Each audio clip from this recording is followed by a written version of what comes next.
नमस्कार दोस्तों, स्वागत है डेली स्टडी में। इस वीडियो में बिहार पुलिस के लिए मिक्स क्वेश्चंस लेकर आया हूं, यानी कि बिल्कुल परीक्षा जैसा।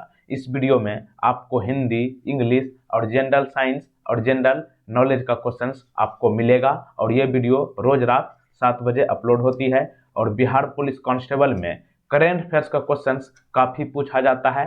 8 से 10 प्रश्न करंट अफेयर्स का पूछा जाता है, इसलिए आप लोग सुबह वाली वीडियो करंट अफेयर्स का जरूर देख लिया कीजिए। सुबह के 6 बजे अपलोड हो जाती है करंट अफेयर्स का वीडियो, आप उसे अवश्य देखा कीजिए।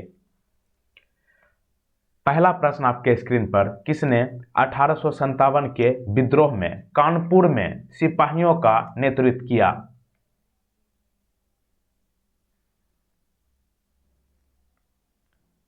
नाना साहिब होगा, ऑप्शन नंबर सी। तो देखिए 1857 की क्रांति कब शुरू हुई और कहां से शुरू हुई?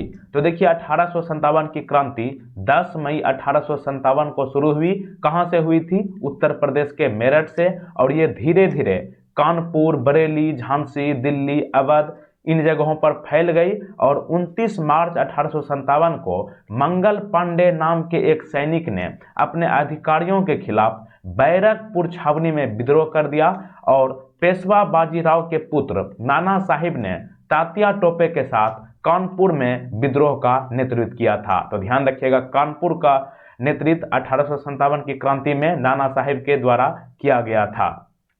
अच्छा, लखनऊ का नेतृत्व किसने किया था? तो ये होगा आपका बेगम हजरत महल। बेगम हजरत महल अवध के नवाब वजीद अली शाह की पत्नी थी और इन्होंने लखनऊ से 1857 के आंदोलन का नेतृत्व किया था। अच्छा, बिहार का नेतृत्व किसने किया था 1857 की क्रांति में? तो ये तो आप लोग आसानी से कर पाइएगा, कुंवर सिंह है। 1857 की क्रांति का नेतृत्व बिहार के जगदीशपुर के जमींदार कुंवर सिंह ने किया था। बिहार में कहां पे हुआ था? जगदीशपुर में। जगदीशपुर किस जिला में है, आप लोग बताइएगा। तो अगला प्रश्न, अंतिम मुगल सम्राट कौन था? कई बार पूछा हुआ, अंतिम मुगल सम्राट कौन था? यह है आपका बहादुर शाह द्वितीय, ऑप्शन नंबर डी। अच्छा, बहादुर शाह द्वितीय कितने नंबर के मुगल सम्राट थे? 19वें नंबर के।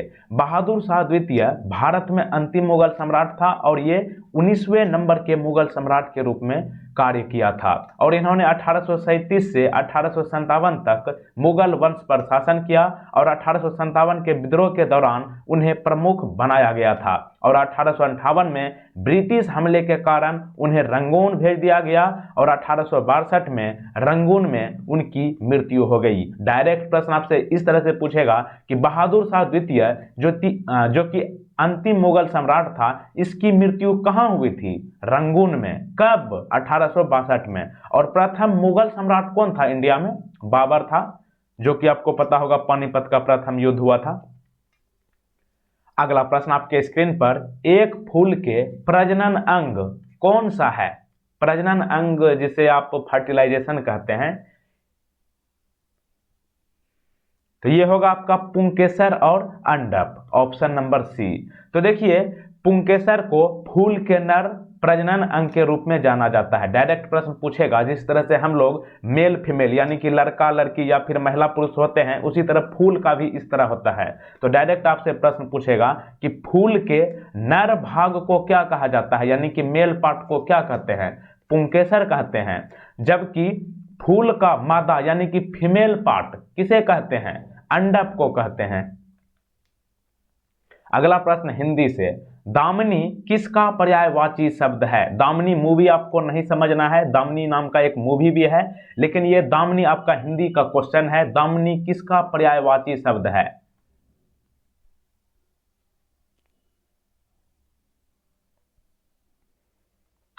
दामिनी बिजली का पर्यायवाची शब्द है। पर्यायवाची शब्द किसे कहते हैं?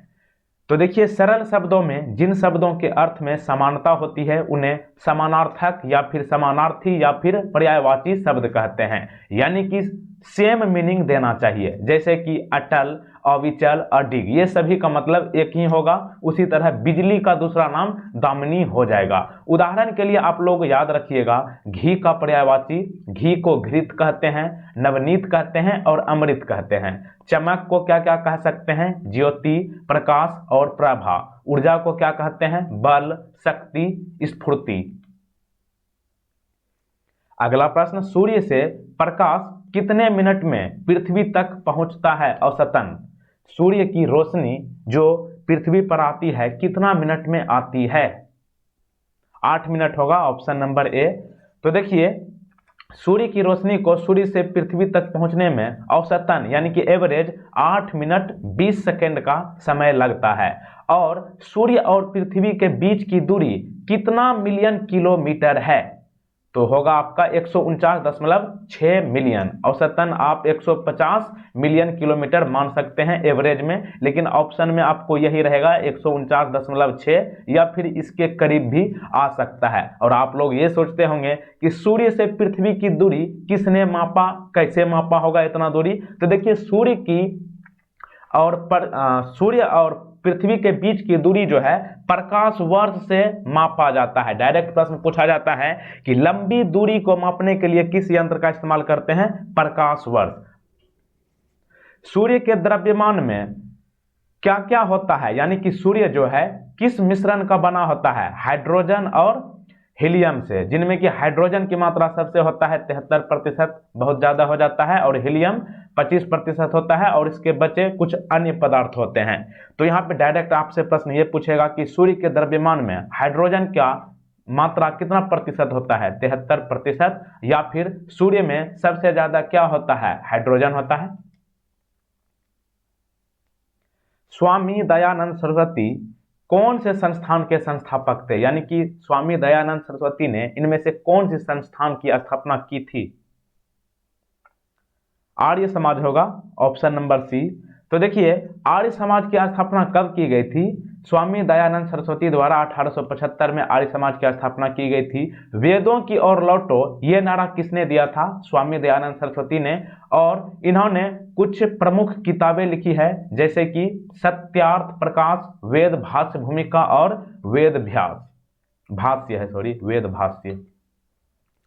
अगला प्रश्न 7 नंबर, भारत की जीडीपी की गणना के लिए कौन सी संस्था उत्तरदायी है?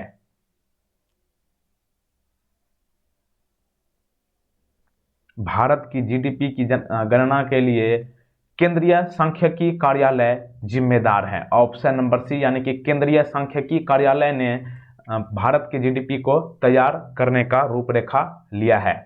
तो ध्यान रखिएगा, केंद्रीय सांख्यिकी कार्यालय। अच्छा, जीडीपी का पूरा मतलब क्या होता है? ग्रॉस डोमेस्टिक प्रोडक्ट, यानी कि घरेलू सकल उत्पाद। जीएसटी दिवस कब मनाते हैं? 1 जुलाई को मनाते हैं।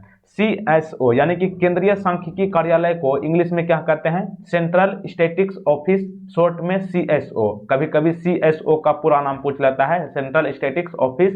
और सीएसओ की स्थापना कब हुई? 2 मई 1951 को। हेडक्वार्टर्स कहाँ है? राजधानी दिल्ली में। और चेयरपर्सन वर्तमान में कौन है? प्रोफेसर विमल कुमार रॉय। अगला प्रश्न आपके स्क्रीन पर, आरबीआई के पहले भारतीय गवर्नर कौन है? ध्यान रहे, मैंने आपसे पूछा है आरबीआई के पहले इंडियन व्यक्ति जो कि गवर्नर थे उसका क्या नाम है? ध्यान से करें। आरबीआई के पहले भारतीय गवर्नर सीडी देशमुख थे, ऑप्शन नंबर बी।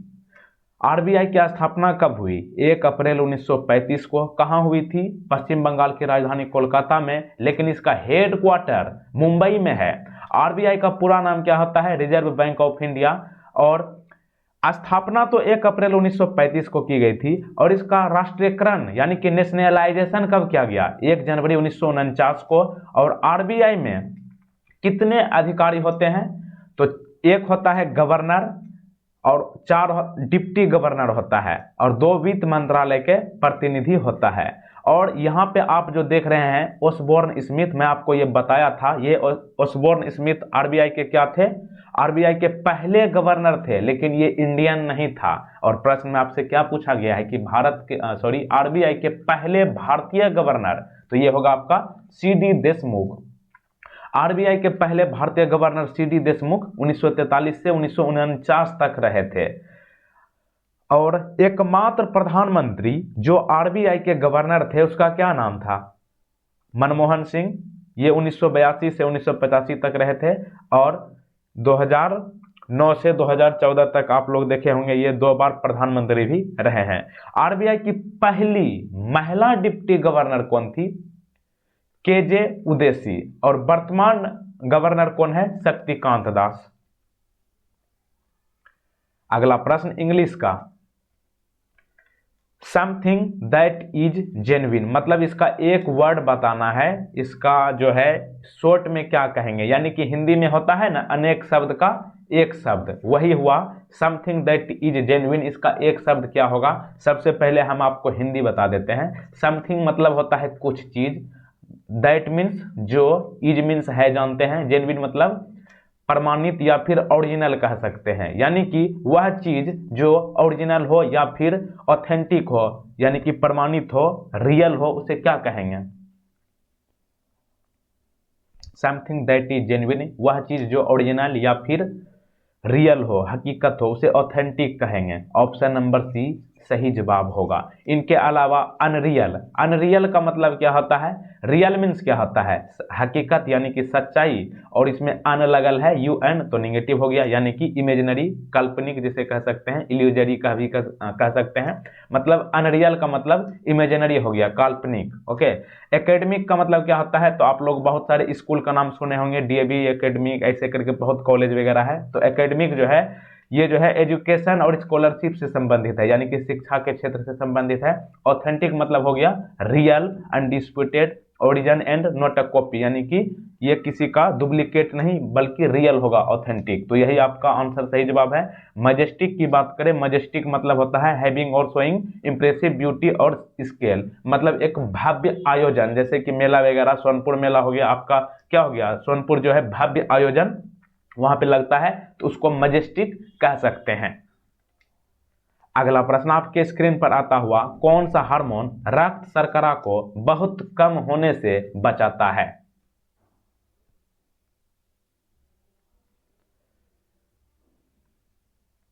ग्लूकागन होगा, ऑप्शन नंबर डी। तो देखिए ग्लूकागन हार्मोन रक्त शर्करा को ग्लूकोज कहते हैं, और ये इस स्तर को नियंत्रित करने में मदद करता है। ये हार्मोन अल्फा कोशिकाओं द्वारा निर्मित होते हैं। अगला प्रश्न हिंदी के, ऐसा शब्द जो 2 या 2 से अधिक शब्द वाक्य या वाक्यांशों को जोड़ने का काम करता है, वे शब्द क्या कहलाते हैं? क्वेश्चन फिर से पढ़ता हूं। ऐसा शब्द जो 2 या 2 से अधिक शब्द वाक्य या फिर वाक्यांशों को जोड़ने का काम करता है, उसे क्या कहते हैं?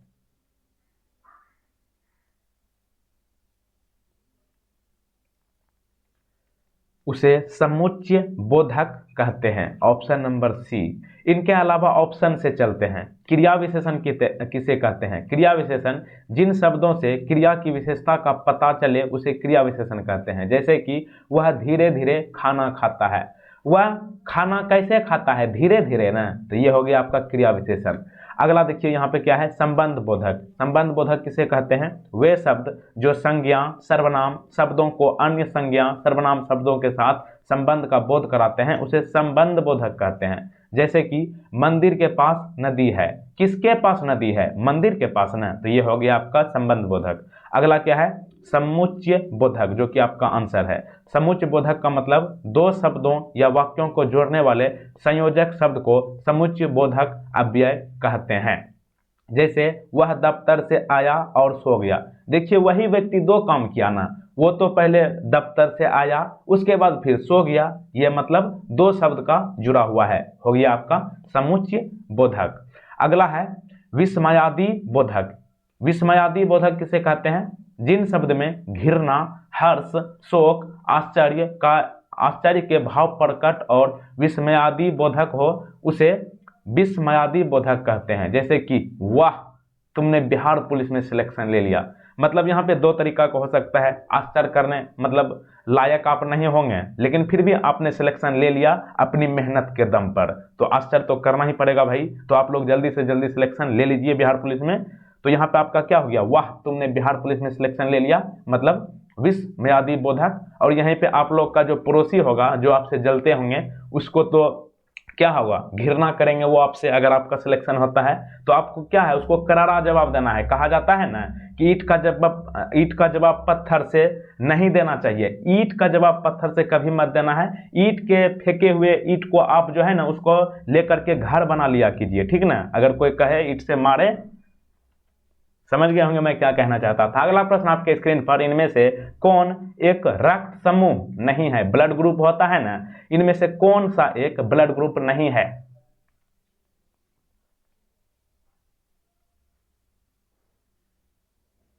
तो ये होगा आपका ऑप्शन नंबर डी, यानी कि सी, ब्लड ग्रुप नहीं होता है। वैसे ब्लड ग्रुप कितने प्रकार के होते हैं, 4 प्रकार के। कौन कौन, ए बी और ओ।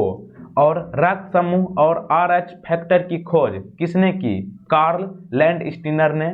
सार्वभौमिक दाताओं के रूप में किसे संदर्भित किया जाता है, यानी कि वैसा ब्लड ग्रुप का क्या नाम है जो सभी को प्रदान कर सकता है, दे सकता है, उसे -O कहेंगे। एक होता है O पॉजिटिव, लेकिन उसे नहीं, -O कहेंगे। और वैसा ब्लड ग्रुप का क्या नाम है जो सभी से प्राप्त कर सकता है, वो होगा आपका AB पॉजिटिव। ध्यान रहे, -O वाला सभी को दे सकता है और AB पॉजिटिव सभी से ले सकता है। अगला प्रश्न आपके स्क्रीन पर, मोपला विद्रोह किस राज्य में हुआ था। मोपला एक विद्रोह हुआ था, ये कहां हुआ था। मोपला विद्रोह ये आपका केरल में हुआ था। ऑप्शन नंबर ए सही जवाब है। तो देखिए, मोपला विद्रोह केरल में हुआ था। और मोपला विद्रोह कब हुआ था, 1921 में। और यह भारत में ब्रिटिश औपनिवेशिक शासन के विरुद्ध प्रतिरोध था और हिंदुओं के विरुद्ध सांप्रदायिक हिंसा के कारण इसे दबा दिया गया था। तो ध्यान रखिएगा, मोपला विद्रोह केरल में हुआ था। अगला प्रश्न आपके स्क्रीन पर, विद्युत शक्ति का इकाई क्या है।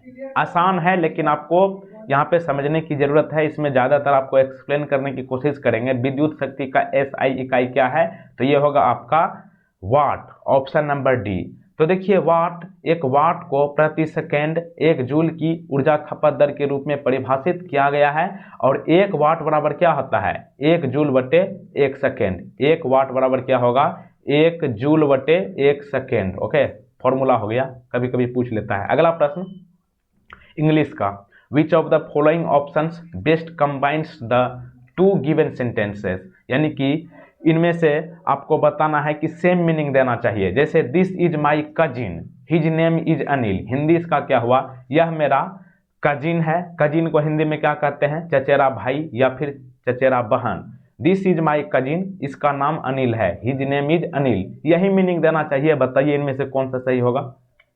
ज़्यादा समय चाहिए तो रोक लीजिएगा, लेकिन कोशिश कीजिए सॉल्व करने की, हम तो बता ही देंगे। तो देखिए, दिस इज माई कजिन का मतलब हुआ, this is my cousin, his name is Anil, मतलब यह मेरी कजिन है, इसका नाम अनिल है। यही meaning this is my cousin Anil होगा। क्यों, क्योंकि this Anil is my cousin brother, ऐसा संभव नहीं है, क्योंकि कजिन का मतलब ही होता है चचेरा भाई या फिर बहन, तो उसमें ब्रदर लगाने की आवश्यकता नहीं है। तो यहाँ पे आपका क्या जवाब हो जाएगा, this is my cousin Anil. Cousin का मतलब चचेरा भाई और बहन होता है। ऑप्शन बी सही जवाब। अगला प्रश्न आपके स्क्रीन पर, भारत पर आक्रमण करने वाला पहला यूरोपियन कौन था। भारत पर आक्रमण करने वाला पहला यूरोपियन कौन था। इंडिया पर आक्रमण करने वाला पहला यूरोपियन सिकंदर था। ऑप्शन बी सही जवाब है। तो देखिए, सिकंदर महान भारत पर आक्रमण करने वाला पहला यूरोपियन था। और सिकंदर ने 328 ईसा पूर्व में काबुल पर विजय प्राप्त करने के बाद भारत में एंट्री की थी। और एक प्रश्न आपसे ये पूछा जाएगा कि नदी के किनारे हाइडेस्पेसिस, क्या नाम है लिखा, हाइडेस्पीज नामक युद्ध हुआ था। ये किस नदी के किनारे हुआ था, झेलम नदी के किनारे हुआ था। क्या, कौन सा युद्ध, हाइडेस्पीज। और किसके बीच हुआ था, सिकंदर और पोरस के बीच में हुआ था। और जीत किसकी हुई थी, सिकंदर को। एक प्रश्न और पूछा जाएगा कि वितस्ता नदी किस नदी को कहा जाता है, झेलम नदी को। झेलम नदी कहाँ है, जम्मू और कश्मीर में है। अगला प्रश्न आपके स्क्रीन पर, धारा का सूत्र क्या होता है? धारा का फॉर्मूला किसके बटे समय होता है? तो ये होगा आपका आवेश, ऑप्शन नंबर ए। तो देखिए, विद्युत धारा किसे कहते हैं? विद्युत आवेश के प्रवाह की दर को विद्युत धारा कहते हैं, और विद्युत धारा का एसआई मात्रक क्या होता है? एम्पियर होता है। इसलिए विद्युत धारा बराबर आई बराबर क्यू बटे टी, यानी कि विद्युत धारा बराबर आवेश बटे समय होता है, और विद्युत आवेश बराबर क्या होता है? विद्युत धारा गुना समय। अगला प्रश्न आपके स्क्रीन पर, राष्ट्रीय मतदाता दिवस किस दिन मनाया जाता है? बहुत आसान है, लेकिन आपको एक्स्ट्रा जानकारी यहाँ पे मिलेगी, बहुत कंसेप्चुअल क्वेश्चन है। राष्ट्रीय मतदाता दिवस जो है 25 जनवरी को प्रत्येक वर्ष मनाते हैं, यानी कि 26 जनवरी गणतंत्र दिवस के एक दिन पहले। तो देखिए, चुनाव आयोग की स्थापना कब हुई? 25 जनवरी 1950 को, और इसलिए राष्ट्रीय मतदाता दिवस मनाते हैं क्योंकि चुनाव आयोग की स्थापना 25 जनवरी 1950 को हुआ था। और राष्ट्रीय मतदाता दिवस पहली बार किस वर्ष मनाया गया था? 2011 में युवा मतदाताओं को चुनावी प्रक्रिया में भाग लेने के लिए प्रोत्साहन करने के लिए यह मनाया गया था। राष्ट्रीय मतदाता दिवस प्रत्येक वर्ष नई दिल्ली में भारत के माननीय राष्ट्रपति की उपस्थिति में मनाया जाता है। राष्ट्रीय मतदाता दिवस 2020 की थीम क्या है? मजबूत लोकतंत्र के लिए चुनावी साक्षरता। और मतदाता की पात्रता आयु, यानी कि मतदान करने की आयु पहले 21 वर्ष थी, किस वर्ष इसे घटाकर 18 वर्ष कर दिया गया है? 1988 में। और यह भारत के संविधान का 61वां संशोधन था, जिसमें कि मतदान करने की आयु 21 से घटा करके 18 कर दिया गया है, और वर्तमान में अभी 18 वर्ष के युवा युवतियां वोट कर सकते हैं। अगला प्रश्न आपके स्क्रीन पर, बारदोली सत्याग्रह किस राज्य में शुरू किया गया था? बारदोली सत्याग्रह किस राज्य में शुरू किया गया था? इसका सही जवाब है ऑप्शन नंबर डी, गुजरात। तो देखिए, बारदोली सत्याग्रह गुजरात में शुरू किया गया था। कब किया गया था? 1928 में। और बारदोली सत्याग्रह का नेतृत्व किसने किया था? सरदार वल्लभ भाई पटेल। सरदार वल्लभ भाई पटेल को लौह पुरुष कहा जाता है, और पहले गृह मंत्री थे। अगला प्रश्न, मेगास्थनीज किसका राजदूत था? मेगास्थनीज जो है किसका राजदूत था? मेगास्थनीज किसका राजदूत था? सेल्यूकस का। ऑप्शन नंबर ए सही जवाब है। अच्छा, इंडिका नामक पुस्तक किसने लिखा है? मेगास्थनीज ने। और इंडिका पुस्तक में किसका जानकारी मिलता है? मौर्य प्रशासन, सामाजिक वर्गों और आर्थिक गतिविधियों पर बहुमूल्य की जानकारी मिलता है। मेगास्थनीज के अनुसार भारतीय समाज कितने वर्गों में विभाजित था? 7 वर्गों में। तो इस वीडियो में इतना क्वेश्चंस मैं आपको कराने में सक्षम हूं। एक प्रश्न आपके लिए रखा हूं, बिहार के किस जिला में गंगा नदी सबसे पहले प्रवेश करती है? यानी कि बिहार में जब गंगा नदी प्रवेश करती है तो सबसे पहले किस जिला में एंट्री करती है? इस प्रश्न का सही जवाब आपको नीचे कमेंट बॉक्स में बताना है। और करंट अफेयर्स का वीडियो आप लोग सुबह में जरूर देख लिया कीजिए, क्योंकि करंट अफेयर्स का क्वेश्चंस बहुत ज़्यादा पूछा जाता है आपके एग्जाम में। तो उम्मीद करूंगा कि आप लोग करंट अफेयर्स को सपोर्ट करेंगे और देखेंगे। आपके फायदे के लिए ही मैं आपको बोल रहा हूं। और आपको बता दें कि पिछला वीडियो आप नहीं देखे हैं तो यहाँ पे आ रहा है, उसको आप क्लिक करके देख सकते हैं। यहाँ पर आपको करंट अफेयर्स का वीडियो मिल रहा है आज का, उसे आप देख सकते हैं। और यहाँ पर आपको बिहार पुलिस का प्लेलिस्ट मिल रहा है, उसे देख सकते हैं, और यहाँ पे चैनल को विजिट कर सकते हैं। और वीडियो को लाइक और शेयर करने के बाद अपने दोस्तों के साथ शेयर जरूर करें, और चैनल पर नए हो तो चैनल को सब्सक्राइब करके बेल आइकन प्रेस जरूर कर दें। वीडियो को शेयर अवश्य करना है, क्योंकि वीडियो बनाने में बहुत मेहनत लगती है मेरे भाई। मिलते हैं अगले वीडियो में। जय हिंद, जय भारत, जय बिहार।